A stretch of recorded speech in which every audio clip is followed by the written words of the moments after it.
So one of the problems you spoke about is that we're too much in our heads, yeah? So perhaps you could give us a demonstration. I know you do a lot of yoga. If you could give us a little yoga demonstration, some simple yoga, a simple technique which we can use to get out of our heads. Yes, that's a very good point. When people are too flustered and too in their heads, they really need to get into the body. So we already spoke about the different breathing techniques that they can do. But one thing that they can do is to really make sure, if people have difficulties getting into the body, really getting the muscles working a little bit, particularly the muscles of the legs. So one example is what we call a chair pose, or it's called intense pose. So the clue is in the name, okay? So really all we're doing here, and I'm going to do a profile, you can have your feet slightly apart if you feel your balance is a little bit off. Usually we have feet together, but you can have it slightly apart if you need to. And then what we're going to do very simply is we're going to push our hips back. So it's literally what we're trying to sit on a chair, which is not there. We're squeezing the legs together. Now, we can go as low, as high as we want to. This position is usually quite hard for people because people tend to have so much tension in the shoulders. So just bring your arms into this sort of cactus position.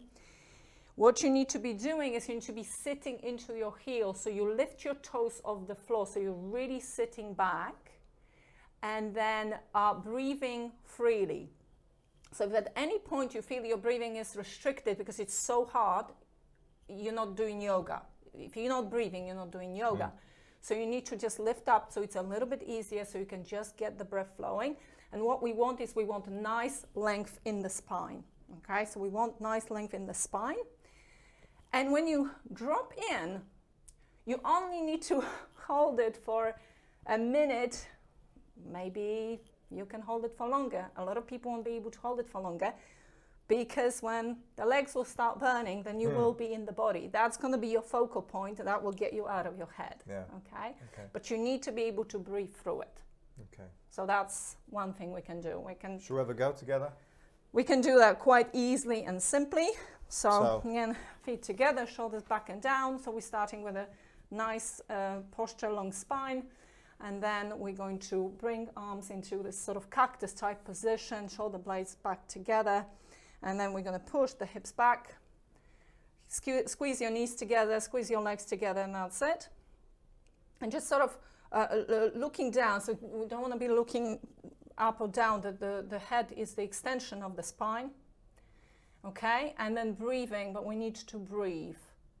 So nice, easy breathing, and you can aim to stay here for 3 breaths, 5 breaths, 10 breaths, right? But you agree that you're very quickly starting to connect I could feel it there, yeah. with the body, right? So that's going to ground you. So obviously we talk about grounding with regards obviously going and putting your feet on the ground, but in this context, grounding is just bringing yourself into the body and out of your head. Yeah. That's going to be very useful for that. Great. Okay, so is there another simple but powerful technique that we can use to get out of our heads?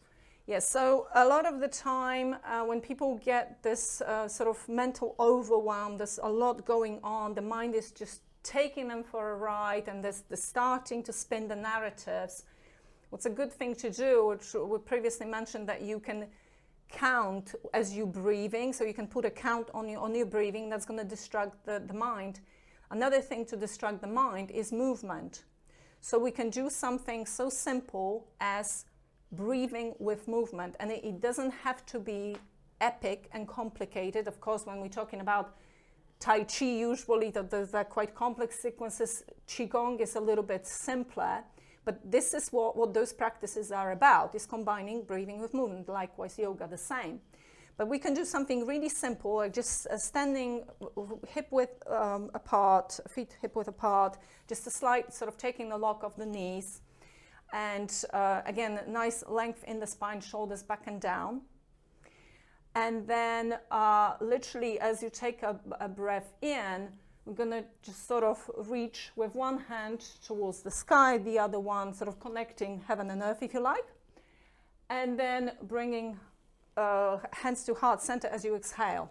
So that would be inhale through the nose, exhale through the mouth, and change sides. Inhale, exhale. And then what you're doing is not only are you breathing and activating the vagus nerve, and you can really slow it down, but also you're giving your brain something else to do because you now focus on the movement as well. Yeah. And so that can, just spending a couple of minutes doing that, and you hopefully forgotten what it is that you were worked up about a moment ago. So that's just another way. Fantastic.